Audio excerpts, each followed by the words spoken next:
All right, we got another educational series of videos coming up. This is one of them that I'll be doing here in the next week or two that revolves around some strange anomalies that you could find on coins.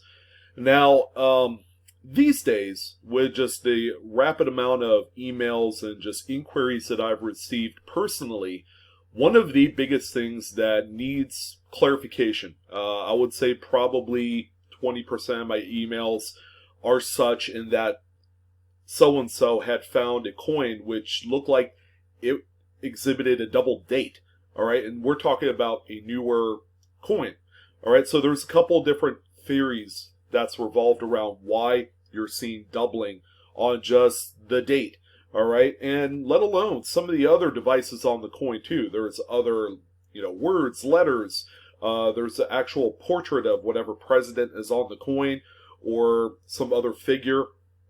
You have the whole reverse of the coin as well to consider. I mean, there's a lot of things that can be found on these coins, and because of the, I guess, human error experience, I think we as collectors or curiosity seekers, I suppose, we thrive on finding just different things that we typically don't come across. Especially if you pay a lot of attention to your actual coins and paper money, because there's a lot to see. With paper money especially, it's like there could be an inking error on there. There could be an over inking of a certain design aspect of that note, which will definitely grab your attention. But in this video, we're going to go ahead and focus on quote unquote the doubled date phenomenon and how that might apply to your coin or not. All right, how rare is it? Is it even possible to find on these coins? Okay, we're going to address all that stuff. So again, I'm your host Sean with BlueRidgeSilverhound. I want to thank each and every single one of you for taking time out of your day to come join me on this other magic carpet ride through the great subject of coin collecting. Hopefully, guys, you're enjoying it thus far. As always, I gotta do my YouTube thing, so feel free to like the video if you enjoyed today's content. Go ahead and share it, and most importantly, subscribe to my channel. All of the extra support you give me during these trying times will be greatly appreciative.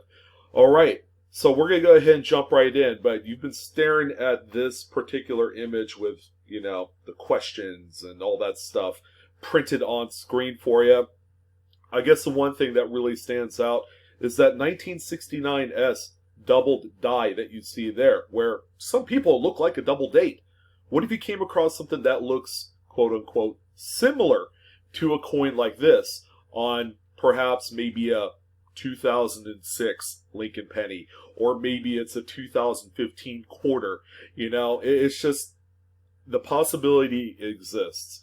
But first and foremost, we need to talk about, you guessed it, doubled dies. And the 69S, of course, is kind of like that marquee example, just the role model of other doubled dies that exist out there. I would say between this and the 55 doubled die offers Lincoln sent, I mean, we're talking about 1A, 1B here, folks.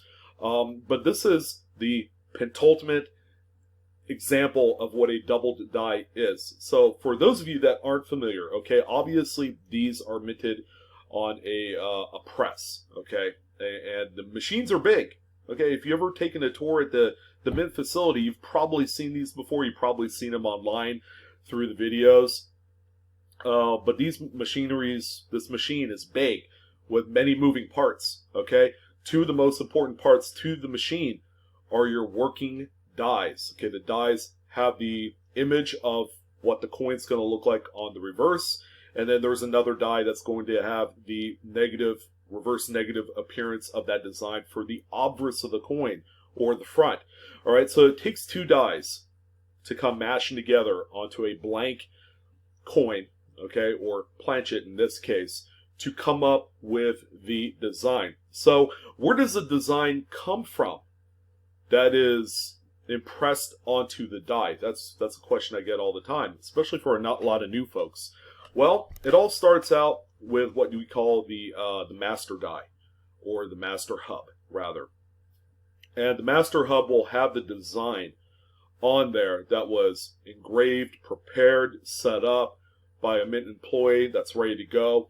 And the reason why it's called a master hub is simply the master of the universe when it comes to that particular date of coin. All right, so the master hub will transfer that design, okay, and it'll come out incused and negative onto the actual die. So it's going to squeeze it together onto the working die, okay, and the die is a blank before it's squeezed together with this master hub. All right, so again, we're talking about a process that involves human interaction, okay, and again, there's a lot that can go wrong, and if there is, well, we as collectors are the beneficiary of such things. So you'll have the master hub pressing the design into the working die, which will be installed onto the press. And sometimes, especially pre-1996, all right, that design is transferred twice with a little bit of rotation. So it's squeezed once, retracts, squeezed again. Sometimes there's a little bit of rotation. And that's where you get things like the 69S, okay, which is incredible. This is a fantastic, incredible coin. Now, the real reason why the mint mark is not doubled, okay, you guys are probably going to ask, a few of you are, is that after the transfer process from master hub to the working die, they actually punch the mint mark into the working die independently. They use a long steel shaft with the letter S at the end, and they smack it right onto the working die. So that's why there's no doubling there. That's worked in independently from the actual design transfer from hub to die. So if we look up closely, okay, this is what it'll look like. This is what happens when you get that momentary, just kind of like little bit of a clockwise or counterclockwise shift from one squeeze to another. All right, you get something that looks as dramatic as this. This, again, was a huge mistake, I would say, but they've allowed this coin to hit the circulation base, and a lot of lucky collectors and eagle-eyed searchers have found these coins and have made a huge amount of money, or have kept them. You know, there's only a few dozen known of this variety.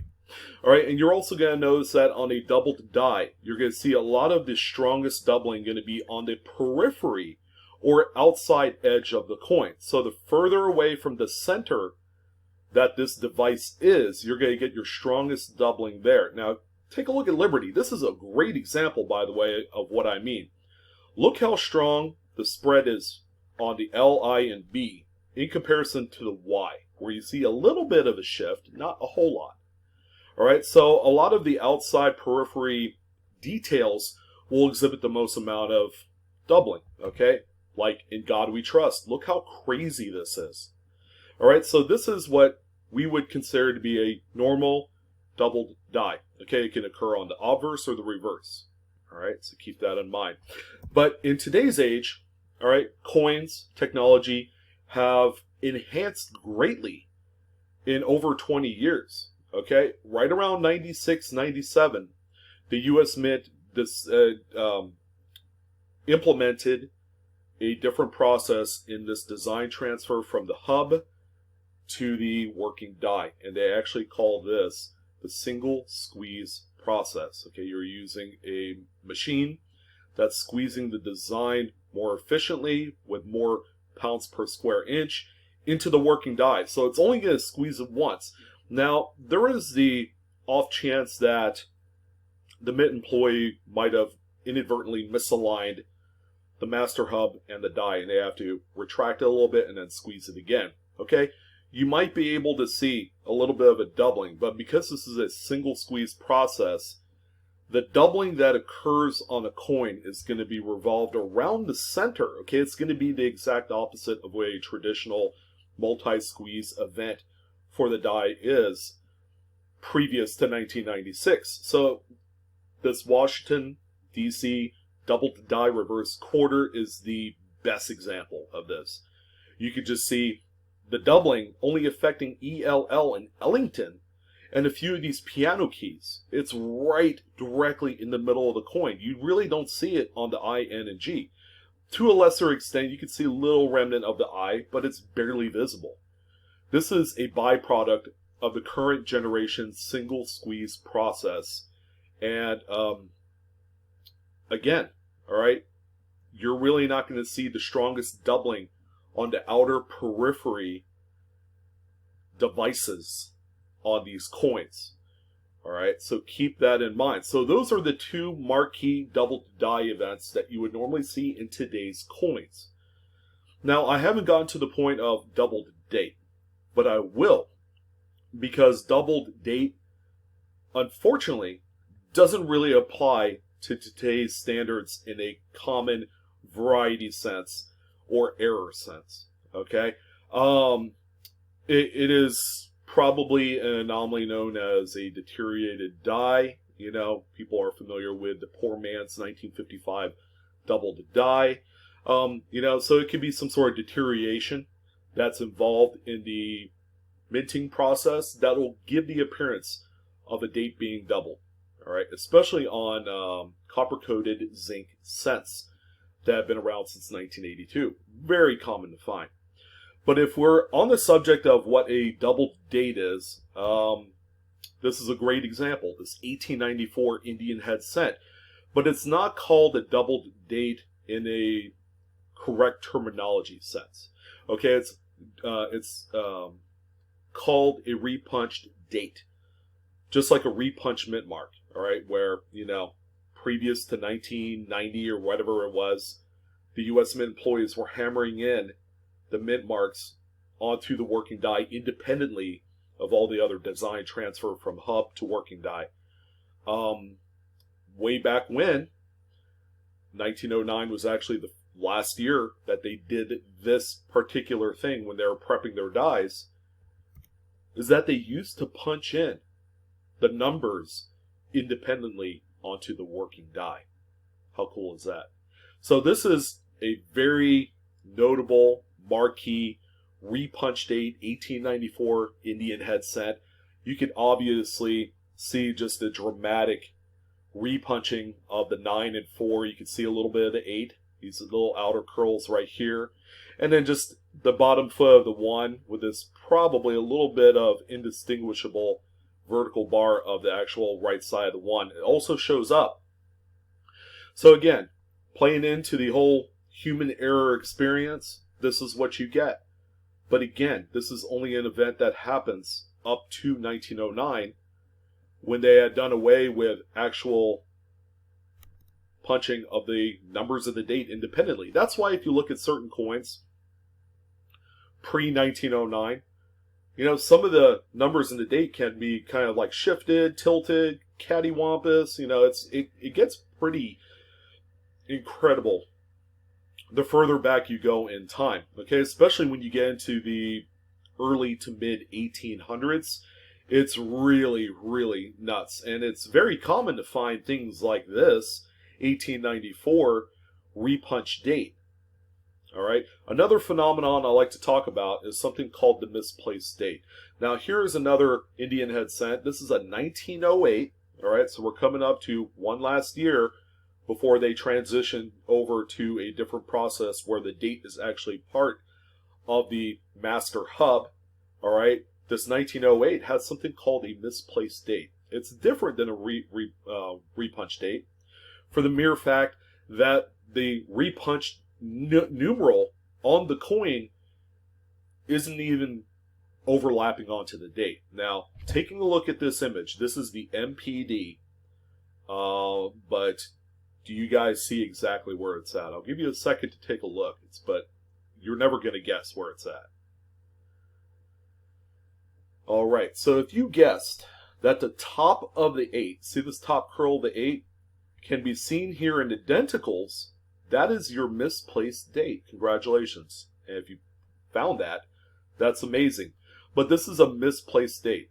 Okay, these little toothy little textured areas on the rim of the coin is called denticles. Okay, and they can be still found today on some coins. But these were used often as a design element on the earlier coins. So this is a misplaced state. You can see that a Mint employee had inadvertently punched an 8 way too far south. You know, maybe they weren't looking, okay, and accidentally did a light hammer job on there. But this is a great example. Now, this one right here is tough to identify in much lower graded coins. But if you want an egregious misplaced date, there's nothing better than the 1897 misplaced date. Now, go ahead and take a look at this coin. Without even doing a close-up, you guys see exactly what I'm talking about. Well, if you guessed that a top bar of the 1, actually a 1, was actually repunched way up here into the neck of Lady Liberty, you can actually see the top little kind of like bar that comes out of the neck. This is your misplaced state. 1897 misplaced state, affectionately referred to as 1 in neck, is a cherry picker's guide variety, and it is a coin that everybody cherry picks, whether it's even low grade examples, which by the way still sell for $50 to $100. That's incredible for a common date. Or if you're trying to find like a high grade specimen like this one right here, it is undeniably one of the most attractive misplaced dates that you'll find in early coinage. And I'm talking, there is a whole encyclopedia of other coins, from cents to large cents, small cents, half cents, and every other denomination, all the way up through the gold era of coins, the gold standard. You're going to find misplaced dates all over the place. Some of them are attributed in the cherry picker's guide. Some of them are way too minor to be added in there. But this is a kind of like comparison video to kind of tell the difference between a double die, the two different processes that we used to see, and the current one that we do see, the single squeeze, repunch dates and misplaced dates. As you can see, a repunch date just on its own on a newer coin simply is impossible and cannot exist in a variety sense. So anyways, that's going to go ahead and do it for this video. Hopefully you guys got a few takeaways from a very interesting topic. All right, I want to thank you guys again. I think I already said that. Don't forget to like, share, and subscribe to my channel, Blue Ridge Silverhound. I'm your host, Sean. That's right, Coinaholics. We are discovering together. So go ahead and get your magnifiers out and get ready to do a little cherry picking, because a lot of these coins are awesome. They're out there. Some of them are rare, and a lot of them are valuable. Okay, there's very few of them that aren't valuable. They're very desired in the market currently. Everybody's buying coins, and they're paying a lot of money for it. But in any event, I will see you guys next time. Enjoy the hobby, and take care.